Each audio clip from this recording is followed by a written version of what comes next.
दोस्तों, आज का टॉपिक है प्रागैतिहासिक काल, जिसके अंदर पाषाण काल आता है। और प्रागैतिहासिक काल क्या होता है वो मैं आपको बताऊंगा आगे, लेकिन मैं बता दूं, आज हम इसमें पढ़ने वाले हैं संस्कृति के काल का विभाजन। ये मानव संस्कृति के काल का विभाजन है। और दूसरा है पाषाण काल, जिसमें तीन भाग हैं: पूरा पाषाण काल, मध्य पाषाण काल, नव पाषाण काल। इन तीनों को हम विस्तार से पढ़ेंगे। पूरा पाषाण काल में तीन भाग हैं, उन तीनों को देखेंगे, जिसमें पूर्व निम्न पूरा पाषाण काल, मध्य पूरा पाषाण काल, उत्तर या उच्च पूरा पाषाण काल। मध्य पाषाण काल पढ़ेंगे, फिर नव पाषाण काल पढ़ेंगे और नव पाषाण कालीन महत्वपूर्ण तथ्यों को देखेंगे, और अंत में हम महत्वपूर्ण प्रश्न उत्तर जिस टॉपिक से रिलेटेड हैं वो पढ़ेंगे। शुरू करते हैं आज का टॉपिक। मानव संस्कृति के काल का विभाजन तीन भागों में किया है। पहला प्रागैतिहासिक काल, दूसरा है आदि ऐतिहासिक काल, तीसरा है ऐतिहासिक काल। प्रागैतिहासिक काल का मतलब है इस काल में लिखित प्रमाण कोई भी नहीं मिलता है, कोई लिपि नहीं थी, कोई लिखित साक्ष्य नहीं मिले हैं, ओनली वस्तुएं, सामग्री, अवशेष मिले हैं। और दूसरा है आदि ऐतिहासिक काल, जिसमें लिखित प्रमाण मिलते हैं किंतु पढ़े नहीं गए हैं। जैसे सिंधु घाटी सभ्यता में चित्रात्मक लिपि है, अभी तक पढ़ी नहीं गई है। और तीसरा है ऐतिहासिक काल, जिसमें लिखित प्रमाण मिलते हैं और पढ़े भी गए हैं। तो प्रागैतिहासिक काल जिसमें लिखित प्रमाण नहीं मिलते हैं, उसको उसके अंदर हम रख सकते हैं पाषाण काल को, जो आज का टॉपिक है। और इसमें केवल वस्तुएं या पाषाण के उपकरण इस टाइप ही मिले हैं जो औजार के रूप में उपयोग होते थे। और दूसरा है आदि ऐतिहासिक काल, जिसमें लिखित प्रमाण मिलते हैं किंतु पढ़े नहीं गए हैं। जैसे हड़प्पा सभ्यता, उसमें चित्रात्मक लिपि मिली है लेकिन अभी तक पढ़ी नहीं गई है, रिसर्च का विषय है। तीसरा है ऐतिहासिक काल, जिसमें लिखित प्रमाण मिलते हैं और पढ़े भी गए हैं। ये एक्चुअल में इतिहास है, जिसको हम तीन भागों में बांटते हैं: प्राचीन भारत का प्राचीन इतिहास, मध्यकालीन इतिहास और आधुनिक काल का इतिहास। ये अध्ययन के हिसाब से इनको बांटा गया है। वैदिक संस्कृति के बाद से लेकर अब तक के काल को हम ऐतिहासिक काल मान सकते हैं। अब हम पढ़ते हैं पाषाण काल, जिसको तीन भागों में बांटा है: पूरा पाषाण काल, मध्य पाषाण काल और नव पाषाण काल। ये प्रागैतिहासिक काल का ही आगे पाषाण काल आता है, उसके अंदर उसी के तीन विभाजन है। पूरा पाषाण काल को भी फिर तीन भागों में बांटा गया है: पूर्व या निम्न पूरा पाषाण काल, मध्य पूरा पाषाण काल, उत्तर या उच्च पूरा पाषाण काल। पूर्व या निम्न पूरा पाषाण काल में जो मानव का विकास हो रहा था, बंदर से जो आदिम वर्तमान मानव के स्वरूप आया है, उसमें स्टेप बाय स्टेप अलग अलग उसके नाम रहे हैं। पूर्व या निम्न पूरा पाषाण काल में जो मानव का विकास हो चुका था, उसको होमो इरेक्टस नाम दिया गया। पीकिंग या जावा मानव भी कहते हैं। होमो इरेक्टस के अवशेष भारत में नर्मदा नदी घाटी में मिले हैं। और मध्य पूरा पाषाण काल में उसको होमो निएंडरथल नाम दिया गया। और उत्तर या उच्च पूरा पाषाण काल में होमो सेपियंस की उत्पत्ति हो गई थी, या यहाँ तक का स्टेप आ गया था। होमो सेपियंस मीन्स आदि मानव। इसके अवशेष भारत में नहीं मिलते हैं। अब इनका तीनों का हम विस्तार से, पूरा पाषाण काल के अंदर जो ये तीनों आते हैं, पूर्व पूरा पाषाण काल, निम्न मध्य पूरा पाषाण काल, उत्तर या उच्च पूरा पाषाण काल, इनको विस्तार से हम देख लेते हैं। ये इम्पोर्टेंट है। पूरा पाषाण काल में पूर्व या निम्न पूरा पाषाण काल, इसमें दो इम्पोर्टेंट औजार के हिसाब से जो मिले हैं अलग अलग स्थल पे, उनके हिसाब से बांटा गया है। जैसे पहला है चापर चॉपिंग पेबुल संस्कृति, और इसमें दूसरा है हस्त कुठार संस्कृति। चापर चॉपिंग पेबुल संस्कृति, चापर का मतलब है जिसकी एक तरफ धार हो, और चॉपिंग मतलब जिसकी दोनों तरफ धार हो और नेचुरली बन गए हो, और इसको पेबुल संस्कृति, चापर चॉपिंग पेबुल संस्कृति इसलिए नाम दिया गया है। और ये मुख्यतः पाकिस्तान में सोहन संस्कृति या सोहन नदी घाटी है, वहाँ पे इसके अवशेष मिले हैं। और वो स्थान है मलकपुर, कलार और चौमुख और चौनतारा। और उत्तर और साउथ का ये संगम स्थल भी कह सकते हैं इसको। ये इम्पोर्टेंट है, चापर चॉपिंग पेबुल संस्कृति। दूसरा है हस्त कुठार संस्कृति। ये दक्षिण में पल्लवरम में मिला है। पल्लवरम मद्रास के पास में, चेन्नई के पास में है। 1863 में रॉबर्ट ब्रुसफुट ने इसको खोजा था। और अन्य स्थल जो दक्षिण के हैं, हस्तकुठार। हस्तकुठार मीन्स जो एक तरह की कुल्हाड़ी मिली है, जो प्राचीनतम औजार मानते हैं। और ये पूरा प्रागैतिहासिक काल, पूरा पाषाण काल का पूर्व निम्न पूरा पाषाण काल प्राचीनतम काल है, जिसमें ये अवशेष मिले हैं। और हस्तकुटार संस्कृति से रिलेटेड जो स्थल हैं, पल्लवरम, बदमबदुरे, अतिरम्पक्कम और मांजानकारन, कोटलाया नदी घाटी तमिलनाडु में है। ये में मुख्यतः तमिलनाडु से हस्तकुटार संस्कृति के अवशेष मिलते हैं। इसके अलावा अन्य स्थान में हथनोरा, अरुण सोनकिया, जहाँ से होमो इरेक्टस नर्मदा घाटी के अवशेष मिले हैं। सिहावल एमपी में, गिद्धलूर, करीमपुरी आंध्र प्रदेश में, बोरी महाराष्ट्र में, बेलन घाटी उत्तर प्रदेश में, कश्मीर और भीमबेटका मध्य प्रदेश में। ये पूर्व निम्न पुरापाषाण से संबंधित स्थल थे और दो यहाँ महत्वपूर्ण संस्कृति मिलती है। पहली चापर चौपिंग, दूसरी हस्त कुठार। चापर चौपिंग पाकिस्तान में, दूसरी हस्त कुठार दक्षिण में। फिर पढ़ते हैं मध्य पुरापाषाण काल। इसमें जो महत्वपूर्ण संस्कृति है वो खुरचनी वैदिक संस्कृति कहते हैं। औजार जो इसमें मिले हैं सल्क, जिसको इंग्लिश में फ्लैग बोलते हैं, पर आधारित थे। और उपकरण जो अलग हैं वो सल्क जो फ्लैग हैं से बनी हुई खुरचनी, फलक जो ब्लेड होती है, वेदनी पॉइंट्स बोलते हैं इंग्लिश में, और वेदक जो बोरर होता है। ये मेन उपकरण इस मध्य पुरापाषाण काल में मिलते हैं। ये कहाँ कहाँ से मिले हैं? मध्य प्रदेश के भीमबेटका, भारत में गुफा चित्रकारी के प्राचीनतम साक्ष्य भी यहीं से मिलते हैं। और यूपी में जो मिले हैं मुख्य स्थल हैं जहाँ से इसके अवशेष मिले हैं, चकिया वाराणसी के पास में है, सिंगरौली, वैसीन, मिर्ज़ापुर जो जिला है उत्तर प्रदेश का वहाँ से, और बेलन घाटी जो इलाहाबाद वर्तमान में प्रयागराज हो गया वहाँ से मिलते हैं।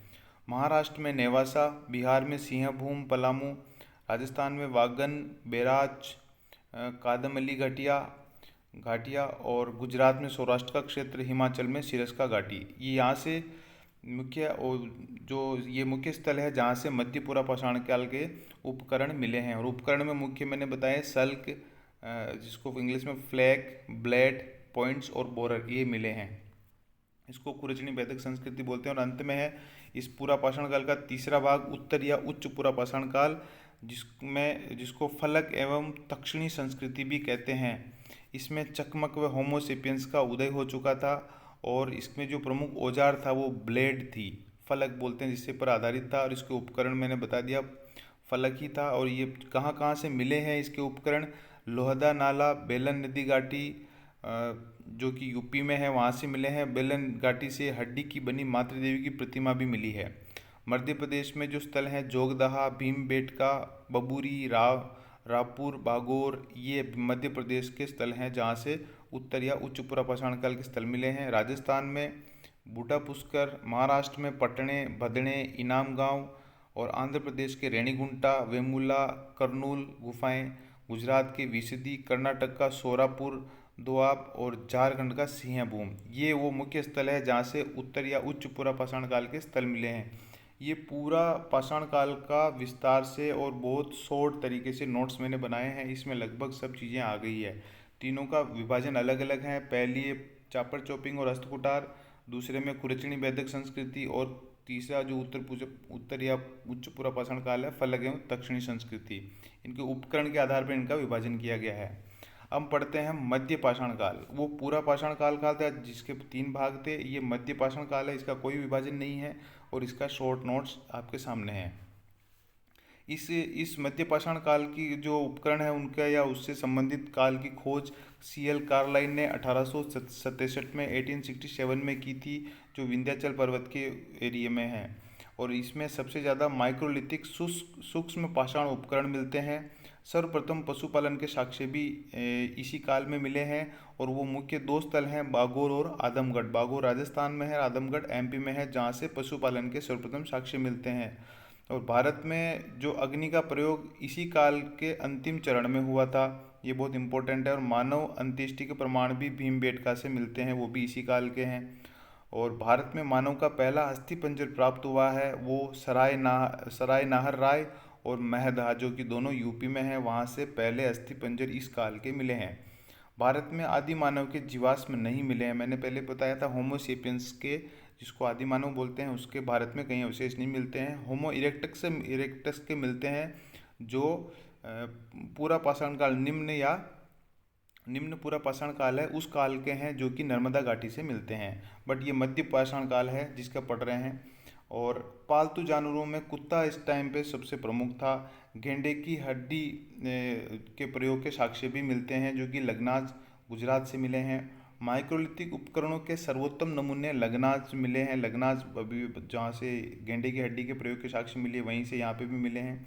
सबसे ज़्यादा माइक्रोलिथिक उपकरण के नमूने यहीं से मिले, लगनाज, ये गुजरात में है। चित्रकला के साक्ष्य भीमबेटका, आदमगढ़ दोनों MP में है, प्रतापगढ़ यूपी में है, मिर्ज़ापुर यूपी में है, यहाँ से चित्रकला के साक्ष्य मिले हैं। मानवीय आक्रमण अर्थात युद्ध के साक्ष्य जो है वो सराय नाहर राय से मिले हैं, ये उत्तर प्रदेश में है। 25,000 लघु पाषाण उपकरण मिले हैं आदमगढ़ की गुफाओं से। और अन्य इससे काल से, मध्य पाषाण काल से संबंधित अन्य जो स्थल हैं, यूपी के मोहराना पहाड़, बघीगोर, लेखैया मिर्ज़ापुर में है, चौपानी मांडो, मेहरुडीह, ये प्रयागराज में के पास में है। ये उत्तर प्रदेश से संबंधित, उत्तर प्रदेश में जो स्थल हैं वो हैं। आंध्र प्रदेश के जो स्थल हैं वो नागार्जुन कोंडा, गिद्धलूर, रेणीगुंटा, और कर्नाटक के संगनकुल्लू, तमिलनाडु के तिन्नेवेली और वेस्ट बंगाल के वीरभानपुर, ये अन्य स्थल हैं जो मध्य पाषाण काल से संबंधित हैं, बहुत इंपॉर्टेंट है। और नेक्स्ट है फिर नवपाषाण काल। इससे थोड़ा ज़्यादा प्रश्न आते हैं, वैसे इंपॉर्टेंट तीनों हैं।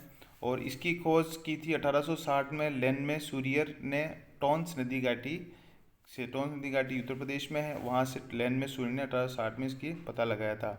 और इसके से संबंधित प्रमुख औजार कुल्हाड़ी है जो पत्थर की थी। इसके अलावा छेनी और बसूले और सेल्ट, ये अन्य उपकरण थे जो नवपाषाण काल से संबंधित थे। और उपकरण जो थे ये पॉलिश किए हुए थे पत्थर पर। और इस काल की सबसे बड़ी खोज गेहूं थी। गेहूं की खोज सबसे पहले कब हुई? नवपाषाण काल में। कृषि की सर्वप्रथम शुरुआत भी इसी टाइम पे हुई। अन्न संग्रहण हेतु मृदु भांड बनाने लगे थे इस काल में, चौक से बनाते थे, और एक जगह रहकर स्थिर ग्राम जीवन जीने लग गए थे इस टाइम पे। किस टाइम पे? नवपाषाण काल में।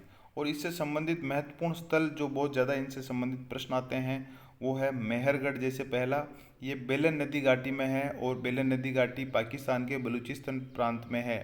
सर्वप्रथम यहाँ से कृषि की शुरुआत की हुई थी और यहीं से इसके अवशेष मिले हैं। और दो मुख्य फसलें थी, गेहूं व कपास। यहाँ से पालतू भैंस के प्राचीनतम साक्ष्य भी मिलते हैं। और नवपाषाणकालीन प्राचीनतम बस्ती भी यही है, मेहरगढ़। तो मेहरगढ़ बहुत इंपॉर्टेंट है, बहुत बार प्रश्न आता है इसका। दूसरा है बुर्ज होम, ये भी बहुत इंपॉर्टेंट है, ये जम्मू कश्मीर में है। और इसकी खोज 1935 में डी टेरा व पीटरसन ने की थी। और इसका शाब्दिक अर्थ होता है जन्म स्थान। और यहाँ से कुत्तों को मालिक के शव के साथ दफनाने के अवशेष मिले हैं। और खुरदरे दूसर मृदु भांड का उपयोग भी ये लोग करते थे, उसके अवशेष भी मिले हैं। दूसरा स्थल है गुफर काल, ये भी जम्मू कश्मीर में ही है। इसकी खोज 1981 में AK शर्मा ने की थी। और इसका गुफर काल का शाब्दिक अर्थ होता है कुम्हार की गुफा। कृषि व पशुपालन यहाँ के लोग करते थे। और अनाज पीसने और वस्त्र सिलने की विधि से भी ये लोग परिचित थे, गुफर काल के लोग। चिरांद, नेक्स्ट चिरांद, ये भी इम्पोर्टेंट है, ये बिहार में है। और यहाँ से सर्वाधिक, और यूँ यूँ कह सकते हैं सभी उपकरण, अधिकतर उपकरण, हड्डी के उपकरण यहाँ से मिले हैं। मुख्य रूप से हिरण के सींगों के हैं, और पत्थर के उपकरण नहीं मिले हैं, केवल हड्डी के उपकरण ही मिले हैं चिरांद से। ये बिहार में है। नेक्स्ट है कोल्डी हवा, ये बेलन घाटी से प्राप्त हुआ है, बेलन घाटी उत्तर प्रदेश में है। और कोल्डी हवा से चावल का प्राचीनतम साक्ष्य प्राप्त हुआ है। और तांबे व लोहकालीन संस्कृति के साक्ष्य भी यहाँ से मिलते हैं।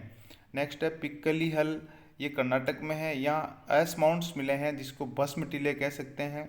और गोबर को इकट्ठा करके आग लगा दी जाती थी, इसलिए वो एक साथ भस्म के टीले बन जाते थे।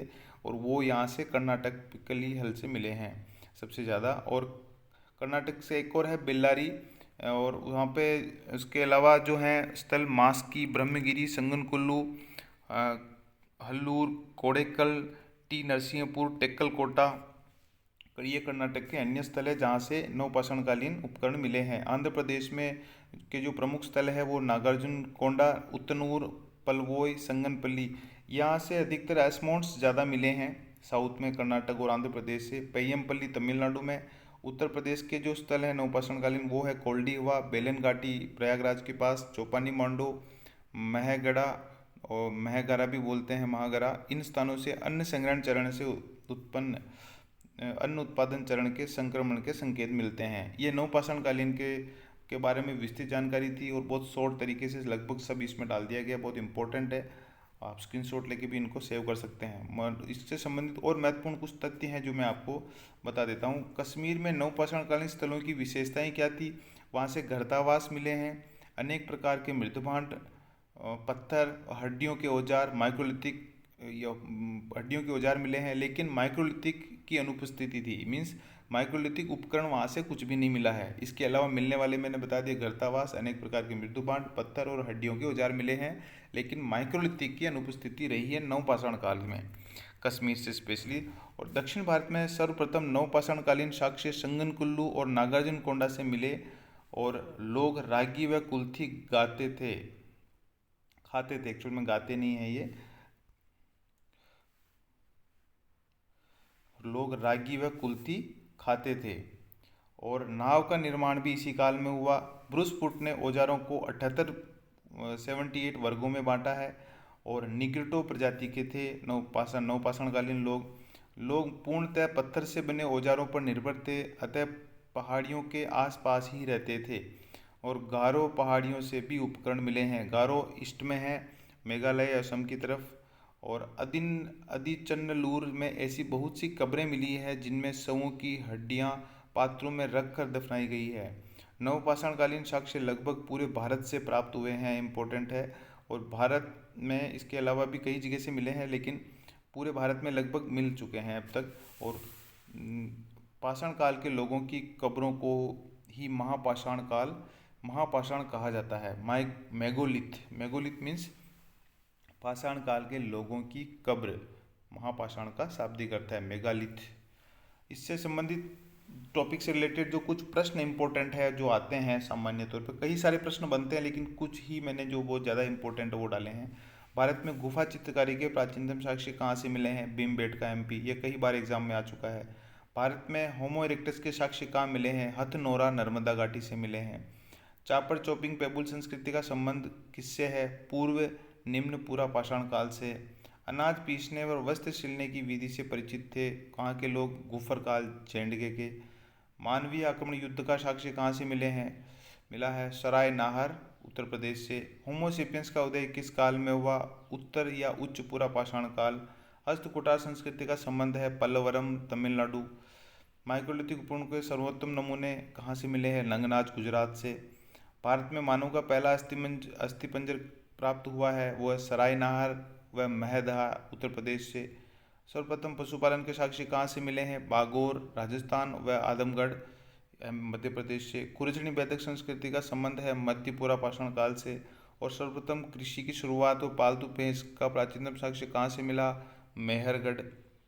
और भस्म टीले कहाँ से प्राप्त हुए? पिक्कलिहल, कर्नाटक से। ये बहुत इंपॉर्टेंट प्रश्न ना सामान्य तौर पर जीके में भी आते हैं और सब्जेक्ट में तो आते ही हैं। ये आज का टॉपिक था। बहुत बहुत धन्यवाद। आपका दिन शुभ हो।